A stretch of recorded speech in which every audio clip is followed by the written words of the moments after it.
saludándole en el amor del Señor, deseando ricas y abundantes bendiciones del cielo hacia sus vidas.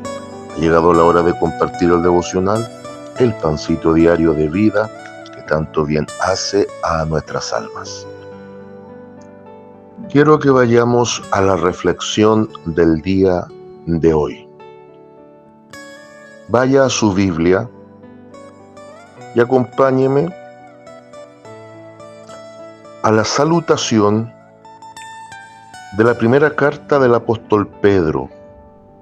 Primera de Pedro, capítulo 1, versículos 1 y 2. Repito, Primera de Pedro, capítulo 1, versículos 1 y 2. Búsquelo. Mientras tanto voy a contextualizar esta carta. Pedro es escritor de dos cartas magníficas. Su segunda carta es una defensa a la fe. Pero esta primera carta no se queda corta, porque el énfasis de esta primera carta sería una respuesta a una pregunta. ¿Cómo debe comportarse el creyente cuando sufre por causa de Cristo? Mire la pregunta. ¿Cómo debe comportarse el creyente cuando sufre por la causa de Cristo? Pedro va a escribir a aquellos seguidores que estaban en la diáspora, en la dispersión. Entendamos que eran días de persecución. Mucho del lenguaje que se hablaba era en clave. Pedro dice que estaba en Babilonia, probablemente estaba en Roma, pero dado el contexto de persecución, muy similar a lo que pasaba con Juan, usaban un lenguaje codificado. Pero el énfasis, vuelvo y repito, es cómo debe conducirse o cómo debe comportarse el creyente cuando sufre por causa de Cristo. Y la respuesta de Pedro es clara y precisa. Tienen que portarse el creyente como digno de un llamamiento a una esperanza viva. Un llamamiento digno. Hoy quiero que reflexionemos bajo el título Un saludo muy especial. Porque quiero centrarme en el saludo de Pedro, del cual vamos a aprender varias cosas importantes. ¿Encontró entonces? Perfecto. Vamos a dar lectura en el poderoso nombre del Señor Jesucristo a la palabra de nuestro Dios, que a la letra dice de la siguiente manera: Pedro, apóstol de Jesucristo, a los expatriados de la dispersión en el Ponto, Galacia, Capadocia, Asia y Bitinia, elegidos según la presciencia de Dios Padre, en santificación del Espíritu, para obedecer y ser rociados con la sangre de Jesucristo. Gracia y paz os sean multiplicadas. Amén. Para presentar a qué cristianos y de qué zona les está escribiendo Pedro el apóstol, le está escribiendo a seguidores del Señor de la zona norte y occidental de Asia Menor, equivalente a la Turquía actual. Eran cristianos de la zona de Turquía, a quienes el apóstol envía esta correspondencia. Y la meta de Pedro era precisamente alentar a los que estaban padeciendo, conducir a la fe genuina a los que quizá estaban dudando y reforzar las convicciones en base a la esperanza viva en Jesucristo. Él triunfó, Él venció, Él resucitó de los muertos, por lo tanto, el creyente tiene esa esperanza viva. Y Pedro responde a esa pregunta: ¿cómo conducirnos como dignos del llamamiento que ha hecho el Señor Jesús? Y si toca padecer como cristianos, presenta la bienaventuranza del sufrimiento. Centrémonos ahora en la salutación, en el saludo.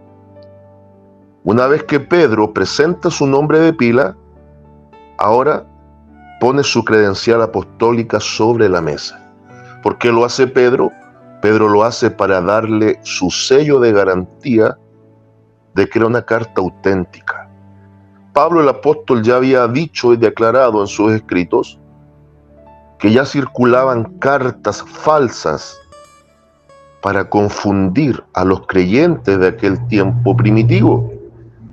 Entonces Pedro enfatiza más que poner su jineta de rango, él está poniendo el sello de garantía que es una carta lícita y que es una carta auténtica. Y especifica a quiénes va dirigida esta carta, pero ponga atención ahora a partir del versículo 2. Elegidos. Elegidos. Y es aquí donde a veces se abre debate, con a veces la mala percepción del concepto de la predestinación. En este saludo tan especial, Pedro usa el concepto elegidos. Otros dirán predestinados. Y los más radicales dirán aquellos que nacieron salvos. Pero aquí hay que tener cuidado, ser humildes y con sencillez poder entender esto y presentarlo. Pedro habla de que estos son elegidos, al igual que el cuerpo de creyentes, según pone esta condicionante o este elemento por el cual hemos sido elegidos, la presciencia de Dios Padre. Atención aquí, que incluso similar a alguna de las cartas de Pablo, el apóstol Pedro está presentando al Dios Trino. A aquellos que dudan de la Trinidad porque la palabra no aparece como tal en las Escrituras, ¿cómo explicamos el hecho que dos autores bíblicos nuevos testamentarios, dos apóstoles del realce y del renombre de Pablo y Pedro, usaron un lenguaje trinitario, o en las salutaciones o en las doxologías, vale decir, las palabras de alabanza al término de sus cartas? Y la respuesta es sencilla, porque Dios, de menos a más en la revelación progresiva, se ha mostrado como un Dios trino. Y aquí lo confirma Pedro, aunque quizás no en el orden que siempre hemos conocido, pero vamos a tratar de discernir por qué cambia un poco el orden, donde Pedro está presentando a un Padre planificador, un Hijo salvador, que vendría siendo el ejecutor del plan, y un Espíritu Santo purificador, pero que al mismo tiempo es el revelador, el que muestra este plan de salvación a favor del ser humano. Pero centrémonos nuevamente. ¿En qué consiste esta elección? Que el ser humano, van a haber dos grandes grupos de individuos, que algunos van a nacer elegidos desde el vientre para salvación, y otros van a nacer elegidos desde el vientre para condenación sin responsabilidad propia. Si alguien lo ve de ese enfoque, créame que habría un error gravísimo, porque que vengan dos grupos al mundo, elegidos de antemano, incluso antes de accionar, o que el pecado cobre fuerza en el corazón del hombre y la mujer, que hemos nacido de naturaleza corrompida, sería culpar a Dios de escoger el destino final del ser humano y quitándole toda responsabilidad al hombre. El problema con esta doctrina mal enfocada es que terminamos nosotros los seres humanos exculpándonos del destino final y le endosamos toda la carga de culpa a Dios. Y caemos en otro error, en otra falacia de argumentos, dado que consideraríamos que Dios sí hace acepción de personas. Pero Pedro magistralmente nos da la clave para entender esto de la elección. La elección.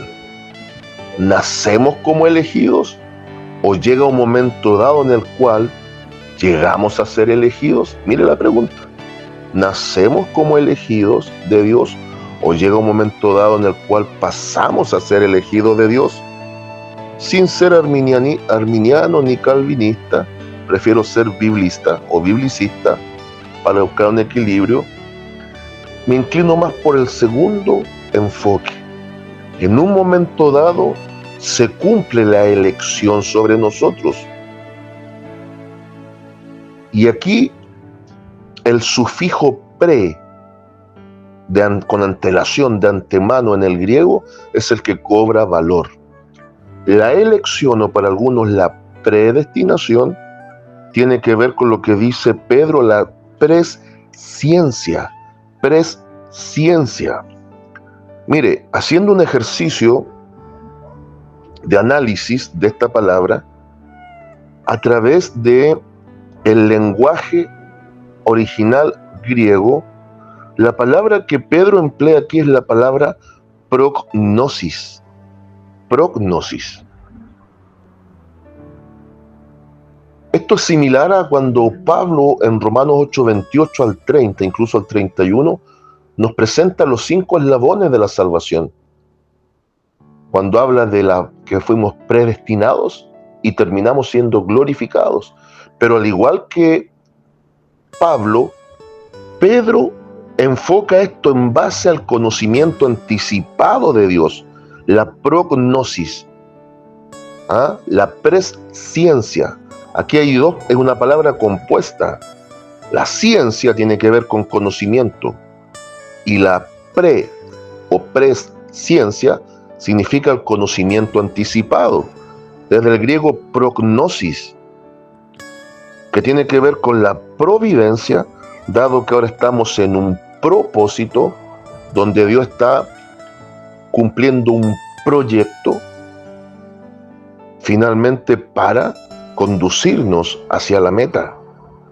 Entonces la palabrita aquí, presciencia, para entender este punto de la elección, tiene que ver con la palabra griega prognosis.